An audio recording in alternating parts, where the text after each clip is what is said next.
So in this video, I want to kind of answer these questions here that are coming from the Chapter 9 material. So some of the big concepts we're talking about here are consumer surplus, producer surplus, and deadweight loss. And we want to look at them graphically and give a definition of them. So let's, how do we want to write this? I know what we'll do. Okay. So let's do the following.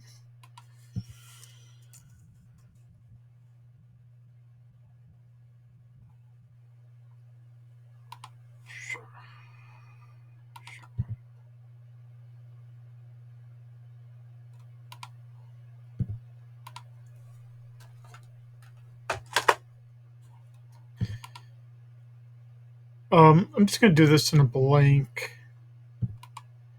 slide so that I can draw some things.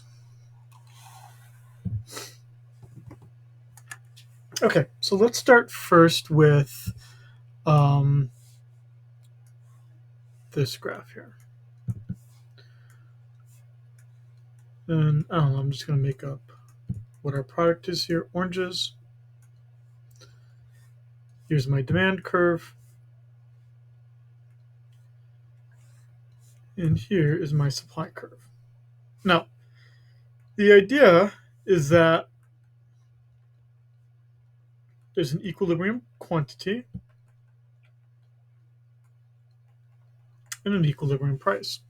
All's good. Now, let's say that this equilibrium price is shit, I don't know how much oranges cost. My mother-in-law buys them, so it's not. I don't know, $1 an orange. I don't know, making it up. Okay. Now, I like oranges as much as the next person, but let's take a person who loves oranges, or let's say you haven't had an orange for a year. What price does that person pay? They pay $1, right? We don't at the grocery store. You're not asked by the employee, "Hey, kid, how much do you like oranges? Oh, you like them a lot? Well, then I'm going to charge you a lot." No, everyone just pays the equilibrium price.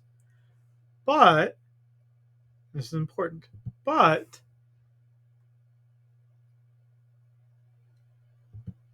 that person really, really, really wanted an orange, and they would have been willing to pay, I don't know, let's say $10, because this demand curve captures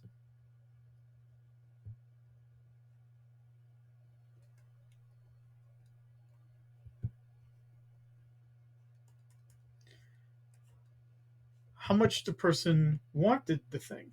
They would have been willing to pay $10 for that very first orange. Yet, just like everyone, they only had to pay $1. And then the next person was also really wanted an orange, and they only had to pay $9. They would have been willing to pay $9, but they also only paid $1. And so there's this difference that keeps emerging. Sorry, let's make it a different color here. Between that $10 they would have been willing to pay and the dollar they actually paid. And now $9 versus a dollar, and so on and so forth. It gives rise to this notion called consumer surplus. And I'm going to give you both a formal and an informal definition. Let's start with the informal.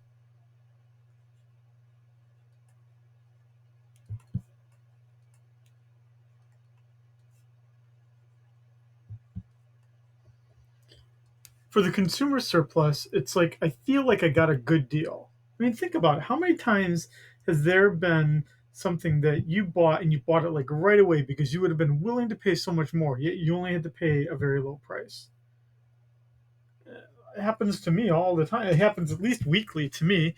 And the things that I like, fortunately, most people don't like. So I feel like I'm getting a good deal all the time. Um, you know, the very last person who buys it valued it at a dollar and they actually paid a dollar. So that person got no consumer surplus. But this person did, this person did, this person did, and so on and so forth. So another way of talking about the consumer surplus, it would be the difference between what you were willing to pay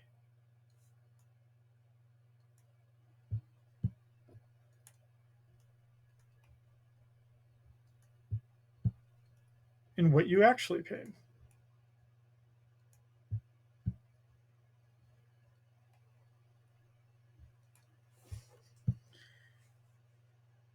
So there's our definition of consumer surplus, and it's this entire region below the demand curve down to the equilibrium price.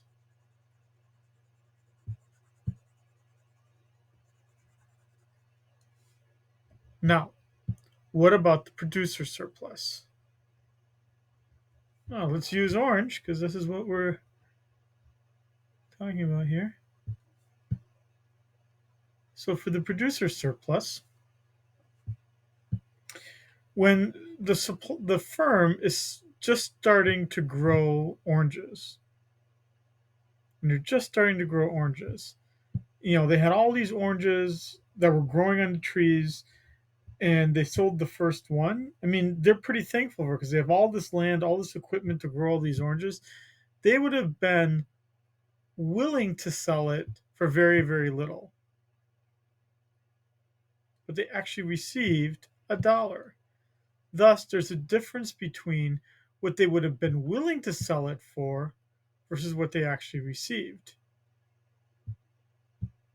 and so on and so forth. Again, it's really cheap down here because the firm had all of this land and equipment and workers ready, willing, and able to grow oranges.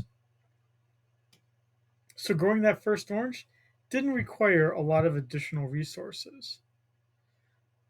But as you go on, you get to a point where the firm is growing so many more oranges that they're starting to reach certain constraints, which raises their prices and raises their costs up to $1. So producer surplus is, now this is not profit, let's just say that. This is not the firm making a profit, but the firm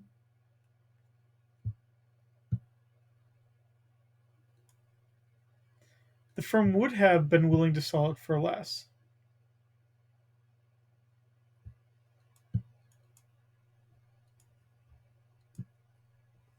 So they would have been willing to sell for less, but instead they got to sell it for a higher price.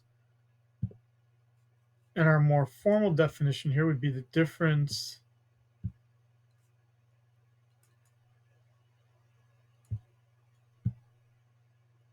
in what I received versus what I would have been willing as a firm to accept.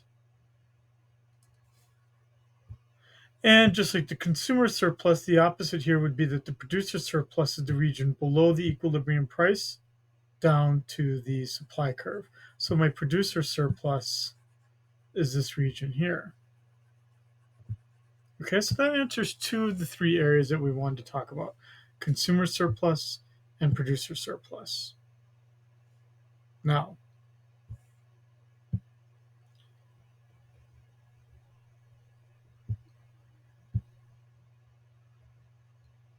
what about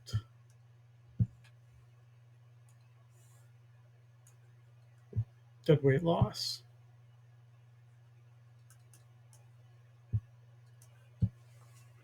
So, deadweight loss emerges as a loss in surplus. Now, how would you lose surplus? You can only lose surplus in one way, by restricting the quantity in some way. Because if we went back here, go back over here, notice what is it that gives height to this triangle, right? If you look at the triangle from this perspective here, what gives height to the triangle is the quantity. You can create a deadweight loss if you restrict the quantity. Now, how can I restrict the quantity? Let's draw this out. Still make this oranges. Here's my demand curve. Here's my supply curve. Here's my equilibrium price. And so if I did nothing at all, this would be my area of consumer surplus. This would be my area of producer surplus. But what if, for the same market, now I said $1 for oranges is not right. In fact, I think that oranges should be cheaper so that everyone can enjoy them. In fact, I'm going to make it so that it's illegal to charge more than 50 cents an orange because that's how much I like oranges. And what that does is it artificially restricts the market. So now the equilibrium price is right here. Well, not the equilibrium price, but the legal price is right there, 50 cents, forcing the quantity to be here.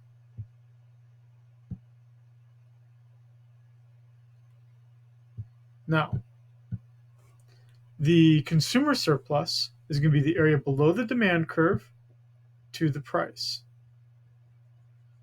So the consumer surplus is going to be right there. And the producer surplus is the area above the supply curve to the price, right here. But now, what about this triangle right here? It used to belong to someone, but now it belongs to no one. Right? It used to, right? If we compare this graph to this graph, right? In some sense, it's kind of like right here. So it used to be kind of equally shared between consumers and producers as part of their surplus, right? Because if we drew the line right here, that would have been consumer surplus. This would have been producer surplus. This box, part of this consumer surplus, would have been part of producer surplus. This triangle was lost and no longer exists. That right there is our deadweight loss. It is a loss in surplus and a loss in efficiency that comes from restricting the market. And that's how deadweight losses emerge. Okay. Let's see here.